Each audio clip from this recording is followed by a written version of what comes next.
नमस्कार मित्रांनो, आज आपण घरीच बनवणार आहोत अगदी कुरकुरीत, खमंग आणि खूपच टेस्टी आटा बिस्किट्स. तेही मैदा न वापरता आणि कोणताही प्रिझर्वेटिव्ह नसलेले अगदी कमी साहित्यात. अगदी 2 महिने टिकतात. हे तुम्ही कधीही खाऊसाठी किंवा नाश्त्याला चहासोबत कधीही बिस्किट काढून खाऊ शकता. अगदी हेल्दी आहेत आणि रेसिपीसुद्धा सोपी आहे. चला तर मग रेसिपीला सुरुवात करूया.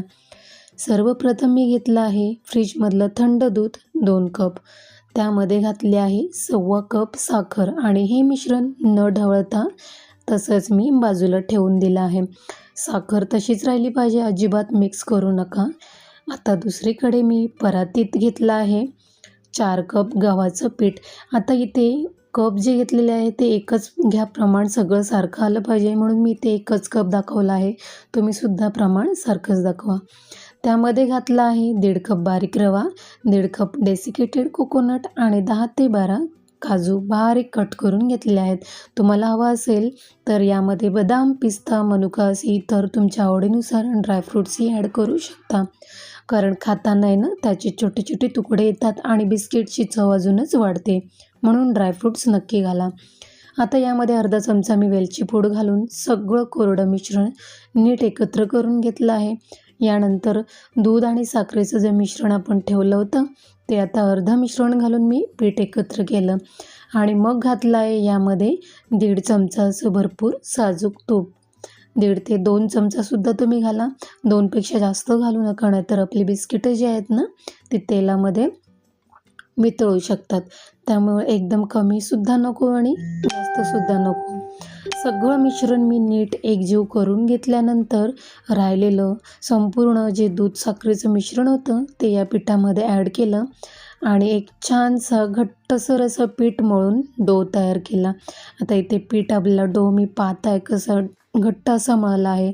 अतिशय सॉफ्टही नको, लक्षात ठेवा पीठ खूप घट्टही नको आणि खूप सॉफ्ट पण नको. मध्यम असे घट्ट नीट मळलेलं असायलाच हवं. आणि अशा त्याच्या 2 सेम आकारामध्ये मी डिवाईड केलं आणि पार्टिशन करून घेतलं आणि सुरीने किंवा आता या पिठाच्या हव्या त्या आकाराची तुम्ही गोळा तयार करून घ्या 2 भागामध्ये. आणि तुमच्याकडे जर सुरी असेल किंवा कटर असेल तर त्याच्या सहाय्याने बिस्किटचे कट करून घ्या. आता मी इथे सगळे बिस्किट्स रेक्टँगल शेपमध्ये कट केलेले आहेत आणि हाताने हलकं प्रेस करून त्यांना अजून परफेक्ट असं शेप दिला आहे. ते पाहता तुम्ही मी कशाप्रकारे शेप दिला आहे. अशा प्रकारे सर्व बिस्किट शेप देऊन तयार करून घेतले आहेत जसं तुम्ही पाहताय. चला आता बिस्किट्स तळायला घेऊया. आता मी कढईमध्ये ना तेल अतिशय जास्त गरम नको आणि खूप कमीही नको, तेल मीडियम गरम असायलाच हवं. आता इथे सर्व बिस्किट्स मी टाकत आहे. पहिली बॅच टाकली आहे. सर्व बिस्किट्स मी लो टू मीडियम फ्लेमवरच तळून घेतलेले आहेत. आता लक्षात घ्या इथे आपण गव्हाच्या पिठामध्ये केलेलं आहे त्यामुळे लगेच बिस्किटं फ्राय केली जातात. त्यामुळे मी लो टू मीडियम फ्लेमवरच तळून घेतलेले आहेत. झाऱ्याने हळूच खालून वरून दोन्ही बाजूनी सारखे फ्राय करून घ्या. जेव्हा बिस्किट्सना सुंदर गोल्डन ब्राऊन रंग येईल तेव्हा लगेचच बाहेर काढून घ्या. तळायला फक्त 2 ते 4 मिनटंच लागतात, जास्त वेळ अजिबात नाही. बघा ना, घरी बिस्किटं बनवणं किती सोपं आहे आणि खास गोष्ट म्हणजे यामध्ये कोणताही प्रिझर्वेटिव्ह नाही. तळून झाल्यावर गरम असताना बिस्किट्स थोडे नरम वाटतात, पण पूर्ण थंड झाले की आपोआप छान कुरकुरीत होतात. म्हणून बिस्किट्स पूर्णपणे थंड झाल्यावरच हवाबंद डब्यात स्टोअर करा. हे बिस्किट्स महिनाभर आरामात टिकतात आणि चवीला तर अगदी दुकानातले बिस्किट्स नाही टक्कर देतील.